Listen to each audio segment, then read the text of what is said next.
بسم اللہ الرحمن الرحیم۔ السلام علیکم، ویلکم ٹو مائی چینل کہانیاں۔ ہر آنے والی نیو ویڈیو اپڈیٹ کے لیے چینل کو سبسکرائب کر کے بیل کو آن کر دیں تاکہ آنے والی نئی ویڈیوز کی اپڈیٹڈ نوٹیفیکیشن آپ کو وقت پر مل سکے۔ شکریہ۔ تو چلیے آج کی کہانی کی طرف۔ آج کی کہانی انتہائی دلچسپ، خوفناک اور سنسنی خیز موڑ پر ہے۔ بدرو پارٹ 12۔ جب بدرو اس کے سامنے ظاہر ہوئی تو زینت نے اس کا شکریہ ادا کیا اور بولی، میں اب چاہتی ہوں کہ میری سوتیلی اولاد ہمیشہ کے لیے میرا پیچھا چھوڑ دے۔ میں انہیں کاروبار سے بھی الگ کرنا چاہتی ہوں، تم میرا یہ کام کر دو۔ اس کی بات سن کر بدرو کے مکروہ چہرے پر ایک کرہ دانتوں کی قطار ابھر آئی اور وہ اپنے بڑے ہولناک انداز میں مسکرائی تھی۔ تم بے فکر رہو، ایسا ہی ہوگا، لیکن اب تمہیں میرا ایک کام بھی کرنا ہوگا۔ ہاں مجھے منظور ہے، تم بتاؤ مجھے وہ کام مجھے کیا کرنا ہوگا؟ زینت نے خوش ہو کر بے چینی سے کہا۔ بدرو نے کہا، جس اندھیری کوٹھی میں تم میرے دشمنوں کے ساتھ رہتی تھی اسے جلا ڈالو۔ زینت اس کی بات سن کر سوچ میں پڑ گئی۔ یہ مفادات کی جنگ تھی۔ اگرچہ زینت جانتی تھی کہ بدرو ایسا کیوں چاہتی تھی، اس لیے کہ اندھیری کوٹھی میں اس کا کئی سو سالہ پرانا مدفن تھا، جبکہ شگفتہ ساجد اور ناصر اور ٹاہلی والے بابا کی ہدایت کے مطابق اس بدرو کو اپنے مدفن کی طرف لوٹنے پر مجبور کرنے کے لیے اتنے پاپڑ بیل رہے تھے، جس کے بعد ان کی جانیں اس بدرو سے ہمیشہ کے لیے چھوٹ سکتی تھی۔ مگر اب زینت بدرو کا یہ مطالبہ ماننے پر مجبور تھی، کیونکہ وہ جانتی تھی کہ اگر اس نے اس کی بات نہ مانی تو وہ آئندہ اس کی کوئی مدد نہیں کرے گی، بلکہ الٹا اس کی جان کی دشمن بن جائے گی۔ پھر بدرو نے اسے شہرت، دولت اور تحفظ کا لالچ بھی دیا تھا۔ دوسری طرف وہ یہ بھی نہیں چاہتی تھی کہ شگفتہ اور ساجد کو کسی قسم کا نقصان ہو۔ وہ ساجد کے معاملے میں خود بھی اس لیے اپنے دل میں اب ایک نرم گوشہ رکھتی تھی۔ وہ عجیب مخمصے کا شکار ہو گئی۔ بدرو ہنوز اس کے سر پر کھڑی تھی۔ اس نے زینت کی متردد خاموشی پر کہا، تمہاری خاموشی کو میں کیا سمجھوں؟ زینت کے چالاک ذہن میں فوراً ایک خیال ابھرا، لہٰذا وہ اپنے لہجے کو ملتجئانہ بتاتے ہوئے بولی، دیکھو مجھے تمہاری بات ماننے میں انکار نہیں ہے، لیکن مجھے ڈر ہے کہ تم بعد میں شگفتہ اور ساجد کی جان کو نقصان پہنچانے کی کوشش نہ کرو، اور ساجد کو تو میں چاہنے بھی لگی ہوں، میں اس سے شادی کی خواہش مند ہوں۔ اس کی بات سن کر بدرو کا بھیانک چہرہ مزید کریح ہو گیا اور اس کے حلق سے ایک ہولناک غراوٹ ابھری، اور اس نے زینت کو گھورتے ہوئے کہا، تم وعدہ خلافی کر رہی ہو، اس کا انجام جانتی ہو؟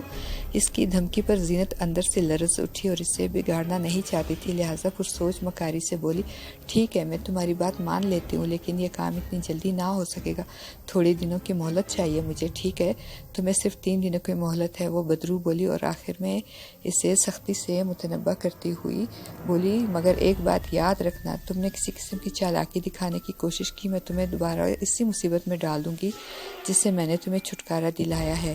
یہ کہہ کر وہ غائب ہو گئی۔ زینت کے حلق سے باختیار ایک گہری سانس خارج ہوئی، پھر جب وہ اپنی خوابگاہ کی طرف پلٹنے لگی تو بری طرح ٹھٹک کر رک گئی۔ زینے پر شگفتہ کھڑی اسے عجیب نظروں سے گھورے جا رہی تھی۔ زینت کو شگفتہ کی نگاہوں میں گہری تشکیک محسوس ہوئی، کہیں اس نے میری باتیں تو نہیں سن لی، اس نے گھبرا کر سوچا، مگر پھر دوسرے ہی لمحے وہ شگفتہ کو دیکھ کر مسکرائی، آؤ تم ابھی تک سوئی نہیں؟ شگفتہ دھیرے دھیرے نیچے اترتی ہوئی اس کے قریب آئی اور اسپاٹ لہجے میں بولی، تم کس سے باتیں کر رہی تھی؟ میں کسی سے نہیں۔ کون تھا یہاں بھلا؟ زینت نے ہکلاتے ہوئے کہا، جھوٹ مت بولو، میں نے خود سنا ہے، تم اس بدرو سے مخاطب تھی، وہ تمہیں 3 دن کی مہلت دے رہی تھی، تم نے حامی بھری تھی۔ شگفتہ نے اسے گھورتے ہوئے یاد دلایا۔ زینت کے اوسان خطا ہو گئے۔ وہ اپنے گھبراؤ پر مشکل قابو پاتے اور بدستور انجان بنی رہی اور مصنوعی ہنسی کے ساتھ بولی، تمہیں ضرور وہم ہوا ہوگا شگفتہ، بھلا اس بدرو سے میں کس طرح ہم کلام ہو سکتی ہوں؟ وہ تو تم لوگوں کی دشمن ہے۔ شگفتہ نے بغور اس کے چہرے کو گھورا۔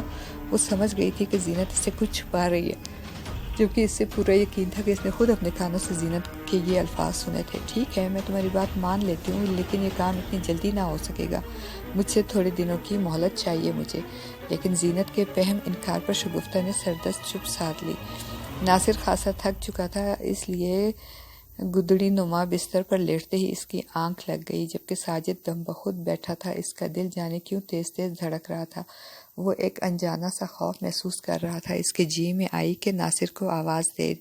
یوں تو اس نے ناصر کو 2-3 بار آوازیں بھی دیں، مگر ناصر کے ذرا ہی دیر بعد خراٹے بلند ہونے لگے تھے، وہ سو گیا تھا۔ پھر ساجد نے اسے جگانا مناسب نہ سمجھا۔ یہ ایک نازک پل اندیشناک لمحوں کی دستک دیتا بیت رہا تھا کہ اچانک ساجد کو ایک آہٹ سنائی دی، اور پھر وہ آہٹ ایک عجیب سی کھڑبڑ میں بدل گئی سی، یوں لگا تھا کوئی یکایک جھونپڑے میں گھس آیا ہو۔ اس نے بے اختیار چلا کر ناصر کو آواز دی اور اسے جھنجھوڑنے لگا، ناصر ناصر اٹھو، کوئی آیا ہے۔ ناصر ہڑبڑا کر اٹھ بیٹھا۔ اس نے کھچڑی سے بالوں والے بوڑھے شخص کو دیکھا۔ اس کی کمر ذرا جھکی ہوئی تھی، سر کے بال اور بھویں غائب تھے، چہرے پر جھریوں کا جال سا پھیلا ہوا تھا، وہ ایک آنکھ سے کانا تھا۔ اس نے ایک لمبا سا میلا جیکٹ کرتا نما چوغا سا پہن رکھا تھا، دائیں ہاتھ میں ایک کینوس کا تھیلا تھا، مجموعی طور پر اس کی وضاحت بڑی کریحت تھی۔ وہ ناصر کو اپنی اکلوتی آنکھ سے گھورے جا رہا تھا۔ ناصر سمجھ گیا تھا کہ یہ اس جھونپڑی کا مالک کوئی گورکن تھا۔ اس نے فوراً مسکرا کر معذرت خواہانہ لہجے میں اس سے کہا، ہم معافی چاہتے ہیں، ہمیں پیاس لگی تھی، تھک گئے، تمہاری کٹیا دیکھی، یہاں ذرا سستانے کے لیے بیٹھ گئے تھے۔ ناصر کو پہلے اس بوڑھے کے چہرے پر غصیلے پن کے آثار محسوس ہوئے تھے، لیکن اب بدحیت ہونٹوں پر عجیب سی بے تاثر مسکراہٹ ابھری اور وہ سر ہلاتے ہوئے اپنے بائیں ہاتھ کے اشارے سے ناصر کو بیٹھنے کا اشارہ کرتے ہوئے بولا، بیٹھو بیٹھو، کوئی بات نہیں۔ اس کی آواز حد درجہ کھدری تھی، جیسے کوئی پھٹا ڈول پیٹ رہا ہو۔ بوڑھے نے اپنے دائیں ہاتھ میں پکڑے ہوئے تھیلے کو ایک کونے میں رکھا، پھر ساجد کی طرف دیکھ کر ناصر سے مستفسر ہوا، یہ تمہارا ساتھی کیا دیکھ نہیں سکتا؟ ہاں، وہ بیچارہ نابینا ہے، ناصر نے کہا۔ اس بوڑھے نے خاموشی کے ساتھ اپنے کرتے کی جیب سے ایک پتلی ڈوری نکالی اور کینوس کے تھیلے کے سر کے مٹھ بنا کر اس کے گرد لپیٹنے لگا۔ ناصر کو انتہائی ناگوار سی بدبو کا احساس ہوا۔ اس کی نظریں بار بار تھیلے پر اٹک رہی تھی، اسے لگا جیسے یہ بدبو اس گندے تھیلے سے آ رہی ہو، تاہم اس نے اظہار نہ کیا۔ کیا تم گورکن ہو؟ ناصر نے پوچھا۔ ہاں، اور تم دونوں کون ہو؟ کہیں جا رہے تھے؟ بوڑھے نے پوچھا۔ وہ اب مٹکے سے پانی پی رہا تھا۔ نہیں، ہم کہیں جا تو نہیں رہے تھے، ہمیں تو ادھر ہی آنا تھا، ناصر نے کہا۔ وہ بوڑھا پانی پی کر اپنے چوغے کی آستین سے منہ پہنچتا ہوا عجیب سے لہجے میں بولا، ہاں، یہاں تو ایک نہ ایک دن سبھی کو آنا ہے۔ اس کا لہجہ عجیب سے اصرار بھرا ہوا تھا۔ ناصر اور ساجد دونوں لرز سے گئے۔ ساجد نے اس کے کان میں سرگوشی کی، ناصر بھائی، اسے اپنے آنے کا مقصد بتاؤ اور نکل چلو یہاں سے، میرا دل بہت گھبرا رہا ہے۔ ناصر نے اسے تھپکی دے کر تسلی دی، پھر ہنس کر بوڑھے گورکن سے بولا، بابا، میں تمہاری بات سمجھ گیا، مگر ہماری عمر ہی کیا ہے؟ اچھا بابا، تم ہمارا ایک کام تو کر دو۔ کیسا کام؟ ہمیں ایک قبر کی تلاش ہے۔ کس کی قبر؟ شہید نیک شاہ کی قبر، ناصر نے اسے بتایا۔ بوڑھا گورکن ان کی بات سن کر اپنی اکلوتی آنکھ سے اسے گھورنے لگا۔ کیا کہا؟ شہید نیک شاہ کی قبر؟ ہاں، ہم اس کی قبر پر فاتحہ پڑھنے آئے ہیں، ناصر نے کہا۔ بوڑھا گورکن کچھ جھکے کندھوں سے چند قدم چلتا ہوا ان کے قریب آیا اور اپنی اکلوتی پھٹی ہوئی آنکھ ناصر کے چہرے پر جماتے ہوئے سرسراتے لہجے میں بولا، تم لوگوں کا یہ کیا لگتا تھا؟ بابا، یہ ہمارا ایک دور پار کا عزیز تھا، تم ہمیں اس کی قبر تک پہنچا دو، تمہاری بڑی مہربانی ہوگی۔ اس بار ساجد نے لب کشائی کی۔ اچھا ٹھیک ہے، لے چلوں گا اس کی قبر تک، مگر اس کی قبر تو آخری سرے پر ہے، ابھی میں تھکا ہوا ہوں، ذرا آرام کر لوں، پھر لیے چلتا ہوں تم دونوں کو۔ بوڑھے گورکن نے پھر پوچھا، تم لوگوں نے کچھ کھایا پیا ہے؟ نہیں بابا، ہمیں کھانے کی طلب نہیں ہو رہی، آپ ایسا کریں، خود یہ زحمت نہ کریں، صرف ہماری رہنمائی کر دیں، ہم خود شہید نیک شاہ کی قبر تک پہنچ جائیں گے۔ دراصل ہم دوسرے شہر سے آئے ہیں، ہمارے اس گاؤں میں کوئی واقف کار نہیں، ہم فاتحہ پڑھ کر جلدی لوٹ جانا چاہتے ہیں، ساجد نے کہا۔ بوڑھے گورکن نے اپنی ایک آنکھ سے پہلے بغور ساجد کو دیکھا، پھر ناصر کی طرف دیکھ کر عجیب سے پراسرار لہجے میں بولا، صرف فاتحہ ہی پڑھنے آئے ہو نا، اور کوئی چکر تو نہیں؟ اس کی بات نے ناصر اور ساجد کو چونکا سا دیا۔ انہیں یوں لگا جیسے یہ بوڑھا گورکن ان کے یہاں آنے کا اصل مقصد جان گیا ہے، تاہم ناصر نے کہا، نہیں بابا، بلا اور ہم نے کیا کرنا ہے، فاتحہ پڑھیں گے اور چلے جائیں گے واپس۔ گاؤں میں واقعی تمہارا کوئی جاننے والا نہیں؟ بوڑھے گورکن نے جیسے اپنی تسلی کے غرض سے پوچھا۔ ناصر نے نفی میں سر ہلا دیا۔ اچھا ٹھیک ہے، میں بتا ہی دیتا ہوں، آؤ باہر، بوڑھے گورکن نے کہا اور پھر ان کو جھونپڑی سے باہر لے آیا، پھر ایک ٹوٹی ہوئی پھوٹی قبر کے قریب اشارہ کرتے ہوئے بولا، یہاں سے ناک کی سیدھ میں چلے جاؤ، 30 قدم گن کے ایک گہری کھائی آئے گی، تم اس کے بائیں طرف مڑ جانا، تھوڑا سا آگے جاؤ گے تو ایک پرانی باولی دکھائی دے گی، وہیں ایک برگد کا پیڑ نظر آئے گا، اس کے نیچے وہ قبر ہے۔ تمہارا بہت بہت شکریہ بابا، ہم چلتے ہیں، ناصر نے جلدی سے کہا اور پھر ساجد کا ہاتھ پکڑے مذکورہ سمت کی طرف بڑھ گیا۔ شگفتہ کو زینت کی طرف سے ایک عجیب سی کھٹک پیدا ہو گئی تھی۔ وہ پہلے ہی اس بات پر الجھی ہوئی تھی کہ آخر اس بدرو نے زینت کے سوتیلے بیٹوں کو کیوں خوفزدہ کر کے اس کوٹھی سے نکلنے پر مجبور کر دیا تھا۔ ان کی بھلا کیا دشمنی تھی؟ اگرچہ اس سلسلے میں زینت نے اسے بتایا تھا کہ ہو سکتا ہے یہ لوگ بھی اس کے خاندان یا نسل سے تعلق رکھتے ہوں۔ اس وقت تو زینت کے اس جواب سے وہ مطمئن ہو گئی تھی، مگر وہ الجھ سی گئی تھی، جانے کیوں اسے یوں محسوس ہو رہا تھا جیسے زینت کوئی چکر چلا رہی ہے۔ اسے پورا یقین تھا کہ زینت اس رات بدرو سے ہی مخاطب تھی، مگر اس کی سمجھ میں نہیں آ رہا تھا کہ آخر زینت کس بات کی مہلت مانگ رہی تھی۔ اب اس کے ذہن میں یہ بات بیٹھ گئی تھی کہ زینت ان 3 دنوں کی مہلت میں کچھ کرنا چاہتی تھی۔ کیا کرنا چاہتی تھی؟ اس کا اسے اب کھوج لگانا تھا۔ چنانچہ اس نے اب زینت کی ٹو لینے کا فیصلہ کیا۔ اب وہ کوشش کرتی تھی کہ وہ ہر وقت اس کے ساتھ ساتھ رہے، یوں بھی وہ اس کے ساتھ ہی دفتر آیا جایا کرتی تھی۔ شگفتہ نے زینت سے اس موضوع پر زیادہ بحث نہ کی، لیکن ادھر زینت اب پریشان سی رہنے لگی تھی۔ اس نے بدرو سے وعدہ کر کے 3 دنوں کی مہلت تو لے لی تھی، لیکن اب وہ سوچ رہی تھی کہ وہ کیا کرے۔ کیا واقعی اس بدرو کی بات مان لے یا پھر انکار کر دے؟ انکار کی صورت میں اسے بدرو کی دھمکی یاد آئی، اور اگر اس کی بات مان لیتی تو شگفتہ، ساجد اور ناصر کی ساری محنت اکارت جا سکتی تھی، بلکہ ان کی جان بھی خطرے میں پڑ سکتی تھی۔ اور اس کا ضمیر یہ گوارا نہیں کر رہا تھا کہ وہ ان لوگوں کے ساتھ دھوکہ کرے، اور پھر ساجد کو تو وہ چاہتی تھی۔ آخر بہت سوچ بچار کرنے کے بعد اس نے یہی فیصلہ کیا کہ وہ بدرو کی بات ہرگز نہیں مانے گی، چاہے کچھ بھی ہو جائے۔ تب اس نے شگفتہ کو ایک دن ساری بات بتا دی۔ شگفتہ نے فرتے جذبات سے اسے اپنے گلے سے لگا لیا اور زینت کو تسلی دیتے ہوئے بولی، زینت بہن، تم بالکل فکر مت کرو، تمہیں معلوم ہے نا وہ بدرو ابھی ہمارا بال تک پیکا نہیں کر سکتی، بس ہمیں ذرا ہوش مندی سے کام لینا ہوگا۔ ہاں، دعا کرو کہ ناصر اور ساجد خیریت اور کامیابی کے ساتھ واپس لوٹ آئیں۔ ہاں، مجھے بھی ساجد کی بہت فکر رہتی ہے، زینت نے ہولے سے کہا تو شگفتہ قدرے چونک کر اس کا چہرہ تکنے لگی، پھر جیسے اس کی بات کا مطلب سمجھ کر مسکراتے ہوئے معنی خیز لہجے میں بولی، اچھا، اب میں سمجھی کہ تمہارے اندر کون سی کھچڑی پک رہی ہے، لیکن زینت بہن مجھے کوئی اعتراض نہیں، کیا تم میرے بھائی ساجد کے ساتھ خوش رہ سکو گی؟ میرا مطلب ہے کہیں بعد میں تمہیں کوئی پچھتاوا نہ ہو۔ نہیں شگفتہ، ایسا نہیں ہوگا، ساجد واقعی مجھے بہت اچھا لگتا ہے، لیکن میں کبھی بھی سوچتی ہوں کہ پتہ نہیں وہ مجھے پسند کرتا ہے کہ نہیں، کیونکہ میں اس سے عمر میں بڑی جو ہوں، زینت نے ہولے سے کہا۔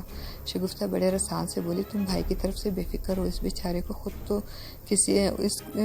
کو خود کسی تم جیسے ہی سہارے کی ضرورت ہے، اور پھر تمہاری کون سی اتنی زیادہ عمر ہے، صرف 6-7 سال کا ہی تو فرق ہوگا، بلکہ تم تو اپنی عمر سے بھی چھوٹی ہی دکھائی دیتی ہو۔ اس کی بات سن کر زینت نے مسکرا کر شگفتہ سے کہا، شگفتہ تم کیا سمجھتی ہو کہ میں ساجد کو ایسے ہی رہنے دوں گی؟ ہرگز نہیں، میں اس کا علاج کراؤں گی، مجھے یقین ہے کہ ایک دن وہ پھر ہم سب کو دیکھنے لگے گا، اللہ کرے ایسا ہی ہو، شگفتہ نے فرط جذبات سے روندے ہوئے لہجے میں کہا، اور زینت نے زیر لب آمین کہا۔ پھر دونوں سونے کے لیے بیڈ پر دراز ہو گئی۔ شگفتہ تو لیٹتے ہی سو گئی، جبکہ زینت رات گئے کروٹیں بدلتی رہی، نیند اس کی آنکھوں سے کوسوں دور تھی۔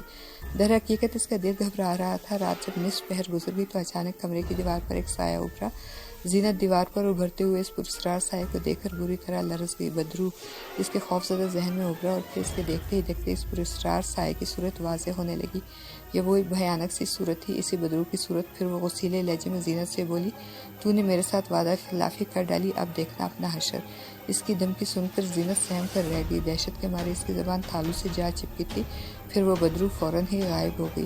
زینت ساری رات نہ سو پائی تھی۔ زینت کی باتوں پر شگفتہ نے بہت غور و غوص کیا تھا۔ اسے اب ٹالی والے بابا کی عجیب و غریب منطق سمجھ میں آ رہی تھی کہ انہوں نے اس اندھیری کوٹھی کو آباد رکھنے کا کیوں مشورہ دیا تھا۔ کوئی ایسی بات ضرور تھی جو شیطانی بدرو کے خلاف جاتی تھی۔ تبھی اس کے ذہن میں ایک جھماکہ سا ہوا۔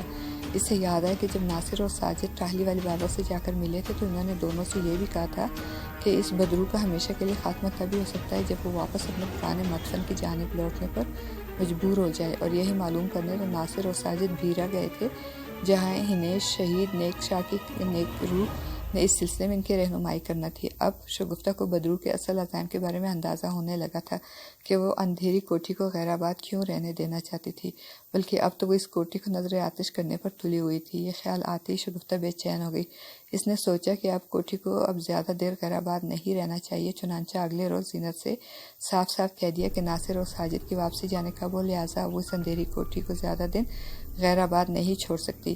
یہ تم کیا کہہ رہی ہو شگفتہ؟ تم وہاں تنہا کس طرح رہو گی؟ ساجد اور ناصر کو تو واپس آ جانے دیں، زینت نے گھبرا کر کہا۔ شگفتہ سمجھ گئی تھی کہ زینت اس کے ہمراہ اس حسیبی کوٹھی میں نہیں جانا چاہتی تھی، یوں بھی اسے اب کیا ضرورت تھی وہاں رہنے کی، وہ اب یہاں اپنے عالیشان کوٹھی میں اپنا تسلط جما چکی تھی۔ گویا اب یہ ایک نیا مسئلہ پیدا ہو گیا تھا کہ اندھیری کوٹھی کی اوپری منزل خالی ہو چکی تھی۔ بہرطور سنجیدگی سے بولی، اس کوٹھی کو زیادہ دیر غیر آباد نہیں رہنا چاہیے زینت، ہم یہ ہم لوگوں کے حق میں بہتر نہ ہوگا؟ ٹھیک ہے، پھر میں بھی تمہارے ساتھ چلوں گی، بالآخر زینت نے فیصلہ کن لہجے میں کہا۔ شگفتہ قطرے چونک کر اس کی طرف دیکھتے ہوئے بولی، اور تمہاری یہ کوٹھی خالی رہے گی؟ بے شک مجھے اس کی پرواہ نہیں، اور اگر تمہاری سوتیلی اولاد نے دوبارہ اس پر قبضہ جمانے کی کوشش کی تو وہ اب یہاں کبھی نہیں آئیں گے، اور اگر آ بھی گئے تو دوبارہ مجھے یہاں سے بے دخل کرنے کی جرات نہیں کریں گے، زینت نے مستحکم لہجے میں کہا۔ شگفتہ ہولے سے مسکرا دی، اب اسے زینت کی نیت پر بالکل شبہ نہ رہا تھا۔ دفتر سے واپسی پر شام 6 بجے جب یہ دونوں اپنی کار پر اندھیری کوٹھی پہنچی تو نصف گھنٹے بعد کال بیل بجی۔ دونوں چونک پڑے، کیونکہ یہاں بھلا کون آنے کی جرات کر سکتا تھا، مگر پھر دوسرے علم میں انہیں خیال آیا کہ کہیں ساجد اور ناصر تو نہیں لوٹ آئے۔ وہ دونوں ہی گیٹ پر پہنچی، دروازہ کھولا تو سامنے شگفتہ کا سسر یعنی اس کا شوہر ناصر کا ماموں شفقت کھڑا تھا، اور اس کے ہمراہ محلے کے چند دیگر معتبر افراد بھی موجود تھے۔ ان کے چہروں پر درشتی کے آثار تھے۔ شفقت کے لیے زینت اجنبی عورت تھی۔ اس نے ایک ناگوار سی نظر اس کے چہرے پر ڈالی، پھر اپنی بہو شگفتہ سے مخاطب ہو کر بولا، میرا بھانجا ناصر کچھ دنوں سے غائب ہے، کدھر ہے وہ میرے بھائی ساجد کے ساتھ دوسرے شہر گئے ہوئے ہیں، شگفتہ نے اسپاٹ لہجے میں کہا۔ اتنے میں ایک دوسرے محلے والے نے شگفتہ سے مخاطب ہو کر سرد لہجے میں کہا، دیکھیے محترمہ، اگر آپ کے شوہر اور بھائی ہوتے تو ہم یہ بات انہی سے کرتے، لیکن اب مجبوراً ہمیں تم ہی لوگوں سے بات کرنا پڑے گی۔ زینت نے کچھ کہنا چاہا، لیکن شگفتہ نے اشارے سے اسے روک دیا اور اس کے طرف دیکھ کر متانت سے بولی، آپ کو ہم سے کیا بات کرنی ہے؟ اس پر ایک تیسرے محلے دار نے کہا، بی بی، ہم اس آسیبی کوٹھی سے عاجز آ چکے ہیں، بلکہ پورا محلہ پریشان ہے۔ پہلے تو ہمیں کوئی پریشانی نہیں تھی، لیکن جب سے تم لوگوں نے یہاں ڈیرے ڈال رکھے ہیں، یہاں سے بہت عجیب و غریب ڈراؤنی آوازیں آتی رہتی ہیں۔ ہم یہ برداشت کر لیتے، مگر اب ہمارے محلے میں ہر روز کوئی نہ کوئی قتل ہو رہا ہے۔ ہم جانتے ہیں یہ سب آپ لوگوں کی وجہ سے ہو رہا ہے۔ اس نے اپنی بات ختم کی۔ ضرور یہ لوگ یہاں کوئی سفلی عمل کرتے ہوں گے، ایک اور نے کہا۔ ان لوگوں کو پولیس کے حوالے کر دینا چاہیے۔ زینت اور شگفتہ اپنی جگہ سن ہو کر رہ گئی، تاہم زینت نے ہی ہمت کر کے ان لوگوں سے کہا، آپ لوگوں کو غلط فہمی ہوئی ہے، ہم یہاں کسی قسم کا کوئی کالا یا سفلی عمل نہیں کرتے۔ اس کی بات سن کر شفقت کی تیوری پر بل پڑ گئے۔ وہ زینت کو گھورتے ہوئے بولا، بی بی، ہم کچھ نہیں جانتے، تم لوگوں کو اسی وقت اپنا بوریا بستر یہاں سے سمیٹ کر جانا ہوگا۔ مجھے شک ہونے لگا ہے کہ کہیں میرا بھانجا ناصر تم لوگوں کے خالی جادو کی بھینٹ نہ چڑھ گیا ہو۔ اے مسٹر، تمیز سے بات کرے، سمجھے تم؟ یہ کوٹھی ہماری ملکیت ہے، ہم اسے کیوں خالی کریں؟ زینت بھی اڑ گئی۔ شگفتہ نے اپنے سسر کو سمجھانے کی کوشش کی، مگر وہ نہ مانا، اور یوں وہ سب انہیں پولیس میں جانے کی دھمکی دے کر واپس چلے گئے۔ اگر یہ بات راز میں رکھنے کے لیے ٹھالی والے بابا نے تاکید نہ کی ہوتی تو یقیناً وہ انہیں آگاہ کر دیتی، مگر اب ایک نئی پریشانی نے شگفتہ کو متوش کر دیا تھا۔ لیکن زینت کو اسی متعلق فکر نہ تھی۔ اس نے شگفتہ کو تسلی دی اور کہا، پولیس کو بھی آ لینے دو، میں نمٹ لوں گی ان سے۔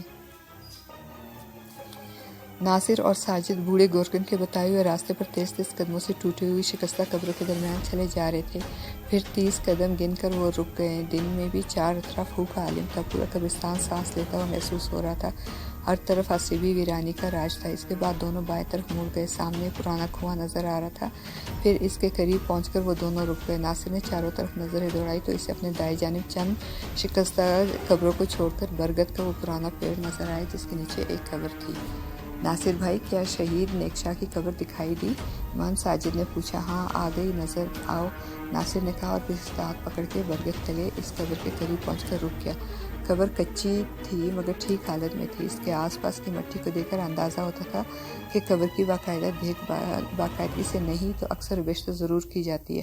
قبر کے سرہانے خطبہ بھی تھا۔ ناصر ذرا جھک کر غور سے پڑھنے لگا۔ شہید نیکشا، نیچے مختصر تعارف تھا، بھیرا کا بہادر اور نیک انسان جس نے کئی سو سال پہلے ایک بھیانک شیطان صفت انسان کا بڑی بے جگری سے مقابلہ کر کے اس کا خاتمہ کیا اور گاؤں والوں کو اس موذی سے نجات دلائی، مگر اس مقابلے میں وہ خود بھی مارا گیا۔